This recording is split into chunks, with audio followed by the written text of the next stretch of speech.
Já que eu falei que tinha uma coisa legal de IA, deixa eu contar um achado interessantíssimo também, envolvendo IA. Lembra que eu falei a questão dos manuscritos do Mar Morto, né? Sim. Lá nos manuscritos do Mar Morto, eles encontraram, em 1947, várias cópias da Bíblia muito antigas. E, pessoal, isso foi fantástico para a história da Bíblia. Eu vou explicar por quê. Nós não temos nenhum original bíblico. Todas as cópias, perdão, todos os originais se perderam. Todos os originais. Só cópias. Só cópia de cópia de cópia de cópia de cópia. Falando especificamente do Antigo Testamento, esquece o Novo por enquanto, a cópia em hebraico mais antiga que nós tínhamos datava da Idade Média. Vamos colocar ano 1000. É 900 e pouco depois de Cristo. Vou botar ano 1000 para fazer a conta mais fácil. Ano 1000. Você tinha lá o Códex de Alepo, você tinha o Códex Petropolitanos. Eram livros em hebraico, tá certo? Datados do ano 1000 depois de Cristo. Fora, então vou colocar uma régua aí, coloca uma régua, ano 1000. A cópia mais antiga em hebraico que eu tinha depois dessas era um papiro chamado Nash, que era um pedaço de papiro do tamanho desse... Isso aqui, ó. Que tinha o quê? Um pedaço dos 10 mandamentos. Pedacinho. Escrito, a gente sabia que eram os 10 mandamentos por causa das palavras. Datava do ano 100 a.C. Então você tinha esse pedacinho do papiro Nash do ano 100 a.C. e depois você tinha um salto para o ano 1000 sem nenhum manuscrito hebraico nesse intervalo. E daqui para trás também nenhum. Nenhum. Então, a pergunta que os críticos da Bíblia faziam é: como é que você pode provar que a Bíblia foi copiada de maneira fiel? Você é cópia da cópia. Eu não estou colocando no Novo Testamento, estou contando só do Antigo. Cópia de cópia de cópia de cópia.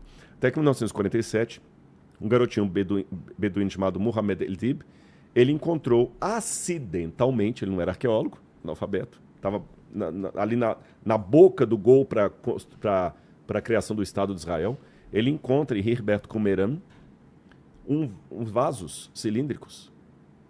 E depois encontraram 11 cavernas, na verdade 12, só que a 12ª não encontraram manuscritos, contendo cópias da Bíblia. Encontraram uma biblioteca judaica. Não só cópias da Bíblia, mas também de outros livros judaicos que nós nem conhecíamos, como o livro dos Jubileus, vários Pesher de Abacuque, cópias do livro de Enoque, etc. E os livros bíblicos do Antigo Testamento. Todos os livros eles encontraram cópias ali, menos do livro de Esther. Não significa que não havia. É porque alguns estavam em maior quantidade, outros menor. O livro de Isaías encontraram inteirinho. E ali encontraram cópias de entre 150 até 70 depois de Cristo. Ou seja, cópias 1.200 anos aproximadamente, mais antigas que as cópias medievais. Caramba. E quando você pega o texto de Isaías, por exemplo, lá, e compara com o texto medieval, tá diferente? 95% é semelhante. Ah, é? Olha que legal. Os 5% de diferença... O respeito que os caras tinham de ser o mais preciso. Isso mostrou que não pode mais falar que a Bíblia foi copiada de qualquer jeito. Os judeus fizeram um bom trabalho. Homer pega isso daqui e copia, tá? Ele vai... Telefone sem fio, né? Vai trocando palavra. Aqui pode trocar por... Sei lá, vou colocar motocicleta em vez de carruagem, né? Vou colocar um carro. Mais moderno. BYD, né? Foram e dos 5% que estavam diferentes, são coisas bem tolas. Vou dar um exemplo. Na Bíblia que nós temos... Mais antiga, trazia assim: ele verá o fruto e a luz do penoso trabalho de sua alma e ficará satisfeito. Isaías 53. Tá. No texto da Idade Média, ele verá o fruto do penoso trabalho da sua alma e ficará satisfeito. Não tem a palavra luz. Não mudou nada. Tá certo? Na Bíblia que nós temos da Idade Média, estava assim: Kadosh, Kadosh, Kadosh. Estou falando de Isaías. Santo, Santo, Santo. Na do Qumran, Kadosh, Kadosh. Santo 2 vezes. Tá. Outra mudança. Na cópia que nós tínhamos da Idade Média, a altura de Golias parecia ser um negócio de mais de 3,5 metros de altura. Na que encontraram em Qumran, viram que a altura estava errada. Sério? A altura de Golias era 2 metros e pouco. Tá. Fica até uma altura mais fácil. Real, né? Real do que um cara de quase 4 metros de altura. Provável. Então, e desses 5% de alterações, são mudança de letra, soletração, nada que mude uma doutrina bíblica. E eu posso afirmar isso para você, e todos os teólogos já passaram aqui, Saião, quem mais que já teve aqui? O próprio vou citar judeus também, né? Ravissani, o Rabino Ventura. Me ajuda aqui mais, porque Hernandes Esteves esteve aqui, e outros podem confirmar. Nenhuma doutrina bíblica depende desses 5% de diferença. Então a Bíblia está muito bem preservada. Sim. Aí, agora veio a pesquisa recente. Como é que eles datavam os manuscritos do Mar Morto para saber que era de 150? Não podia usar carbono 14. E quem está acompanhando o nosso bate-papo aqui desde o início sabe qual a razão. Porque o carbono 14 destrói a amostra. Como é que eu vou destruir um manuscrito do Mar Morto para saber, através de carbono 14, quando ele foi escrito? Então, foram pouquíssimos estudos com carbono 14 que tinham sido feitos até agora. Um deles fizeram o seguinte, eles sacrificaram o pano que estava cobrindo o rolo de Isaías. Quando eles pegaram o livro de Isaías, ele estava envolto num pano de linho. Eles pegaram esse pano de linho e dataram. E o pano de linho deu aproximadamente 150 a.C. Então eles não dataram o rolo de Isaías, mas o pano que estava em volta dele. E aí um professor de Harvard,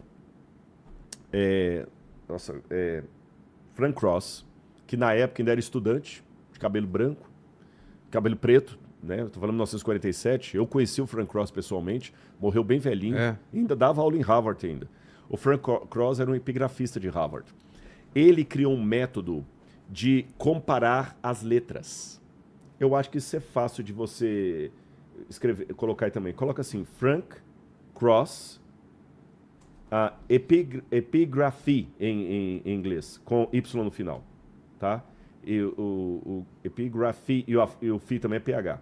Tá bom? Se aparecer um monte de letra um do lado da outra, é essa aí que eu preciso. Aí o Frank Cross, ele pegou, a partir dessa data, ele começou a pegar os estilos das letras dos manuscritos do Mar Morto e ele criou uma tabela de datação a partir da forma da letra. Seria mais ou menos assim. Quem sabe alemão, quando pega um texto em alemão gótico, sabe quando surgiu o alemão gótico, com aquela letra gótica. Então, pelo formato da letra, você sabe, isso aqui é um alemão gótico. Tá certo? Quem estuda sânscrito, japonês, chinês, pelo ideograma ali chinês ou japonês, sabe, isso aqui é um chinês mandarim, isso aqui é um chinês de tal época, porque o ideograma está diferente. Então, o formato da letra, ele colocou os manuscritos como sendo ou da época de Herodes ou antes de Herodes. E aí foram datados os manuscritos com base na epigrafia. Não, esse é um manuscrito do Mar Morto. Eu queria uma foto moderna, onde você vai ter várias letras, assim. Se ficar difícil, não tem problema, não. Mas aquele manuscrito que ele mostrou ali, pelo formato da letra, ele dizia, olha, pelo Aleph está um pouquinho diferente aqui. Só que agora, um novo estudo foi feito, chamado Enoch, e esse estudo pegou duas coisas. Primeiro, ele pegou a IA e aplicou a IA à tabela de Frank Cross. E a IA refinou essa tabela. E pela IA, algumas letras que Frank Cross pensava que era do período herodiano deveriam ser recuadas em 50 anos, antes de Herodes. É isso aí, ó. Não, não é isso. Isso é o cuneiforme. Isso é o cuneiforme. Deixa eu ver como é que eu vou fazer para você achar. Coloca IA, manuscritos Mar Morto. E se aparecer alguma imagem que tem um monte de letra igualzinha uma do lado da outra, assim, em azul, você pode pegar que essa aí vai dar, tá bom? Senão a gente deixa. Então, essa IA mostrou que, que a datação do Frank Cross estava errada em pelo menos 50 anos. Que o que ele datou do ano 50, na verdade, era do ano 1. Pô. O que ele datou do ano 1 a.C., do ano 50 a.C. Caramba. Tá bom? E diferença. Paralelo a isso que a IA trouxe, houve uma nova técnica de datação com carbono 14, que agora você precisa de uma amostra muito pequena. É isso aí, ó. Achou, finalmente. Isso aí que o Frank Cross fez originalmente. As primeiras letras que estão vendo ali são o Aleph, que parece que um X é o Aleph, e depois o Beit. Vocês estão notando assim, são mudanças mínimas. Alterações mínimas. É uma franjinha, tá vendo, ó? Ele foi estudar. Gente, o camarada foi um gênio, porque ele não tinha inteligência artificial na época, não tinha computador, era lupa e manuscrito. E ele foi comparando, ele fez uma tabela das mudanças do estilo da letra. Então hoje a IA pegou a tabela dele, olhou os manuscritos e refinou, porque tinha coisas, mudanças na letra que eram impossíveis de serem vistas a olho nu. Só com uma inteligência para perceber. Aí a inteligência artificial pegou tudo e falou assim, não, pela tabela dele, isso aqui tem que ser recuado. Somado a isso, pegaram agora essa nova técnica de carbono 14, que o poder destrutivo... Que é bem menor, bem né? menor. Pega um pedacinho. Aí pegaram fragmentos de manuscritos, eu não sei se foi 14 manuscritos ou 17, e fizeram a datação. E aí? E o carbono 14 deu entre 50 e 100 anos, 50 e 80 anos mais antigo do que a data anterior convencional. Sei. Resumindo, os manuscritos do Mar Morto são mais antigos do que nós imaginávamos. Agora vem um detalhe que eu puxei para um artigo acadêmico que eu estou publicando com uma revista. Daqui a pouquinho vai sair. Quem me procurar no currículo Lattes vai sair. Já foi aprovada pelos pares, agora vai sair em breve a publicação. Entre os manuscritos que eles dataram, eles pegaram uma das cópias do livro de Daniel. O livro de Daniel, 8 cópias de Daniel foram encontradas ali nos manuscritos do Mar Morto. 8 cópias. Eles pegaram uma dessas cópias de Daniel e selecionaram para submeter a nova datação por carbono 14. E esse livro de Daniel deu que ele deveria ser datado entre 160 e 220 a.C., aproximadamente. E qual que é a relevância disso, Rodrigo? Vou falar para você. Anota aí. Os críticos da Bíblia dizem que Daniel não foi escrito pelo profeta Daniel. Muitos críticos da Bíblia dizem que Daniel é um livro produzido na época dos Macabeus, por volta de 150 a.C., aproximadamente. Por que os críticos da Bíblia afirmam isso? Por várias razões. A primeira delas, de cara, o livro de Daniel acerta tanto nas profecias que ele traz, tanto em detalhes, que eles falam, é impossível que isso seja uma profecia verdadeira. Isso aqui foi combinado. É como um cético absoluto que vai assistir um show de mágica e ele assiste e ele fala, não, isso aqui tem um truque. Ninguém adivinha isso, tem um truque. Então eles falaram, como não existe profecia verdadeira, no máximo uma coincidência, para Daniel acertar tudo, só tem uma explicação. Essa profecia foi escrita depois dos eventos que ela apresenta. Isso é chamado de maneira elegante de vaticínio ex eventum, ou seja, um evento que foi escrito depois do cumprimento. Trocando em miúdos, Vilela, é como se eu falasse assim, olha, o Vilela haverá um programa chamado Inteligência Limitada que vai levar convidados sem paletó, sem gravata e vai fazer muito sucesso e tudo mais. Aí eu pego isso e coloco nos lábios de Nostradamus. Sim. Aí eu falo, nas cinturas de Nostradamus estava escrito que virá um programa e tudo mais. Mas na verdade não foi Nostradamus que escreveu isso.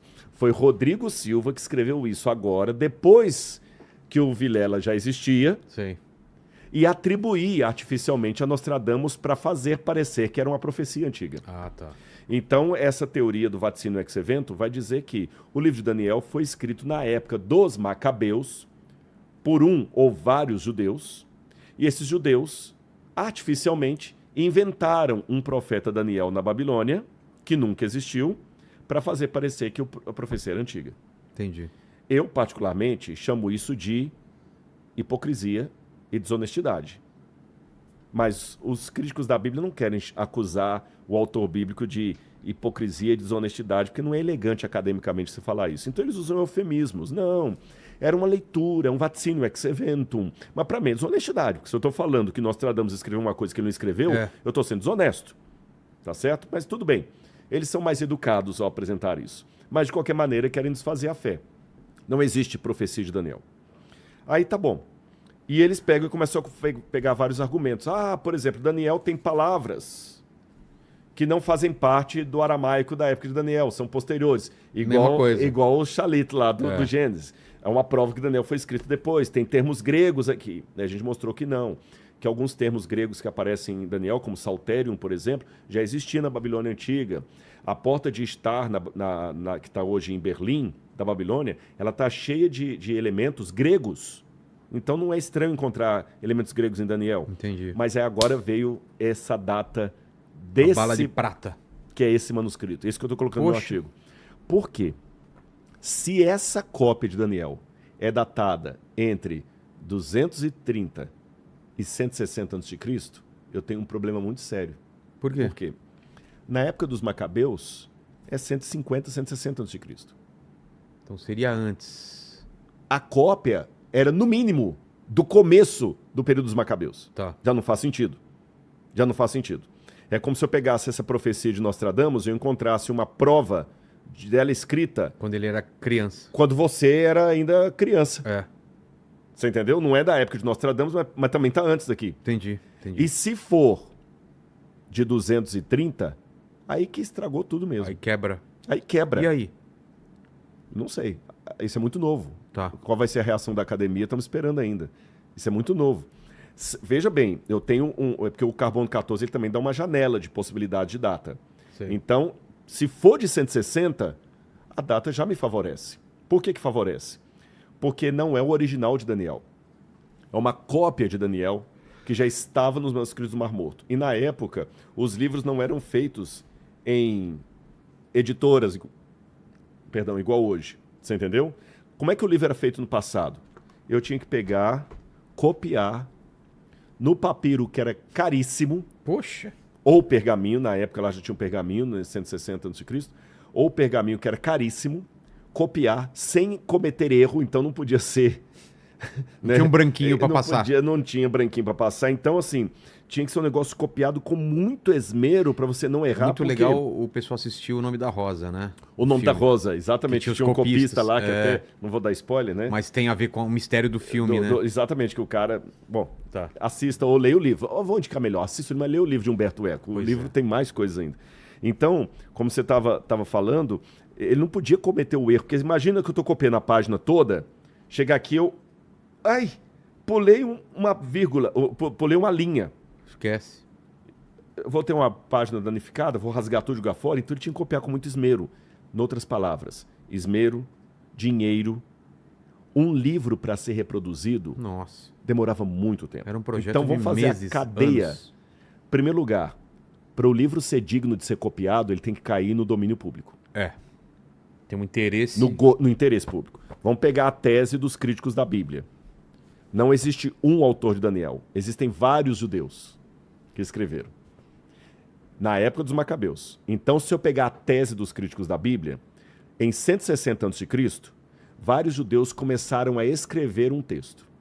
Tá.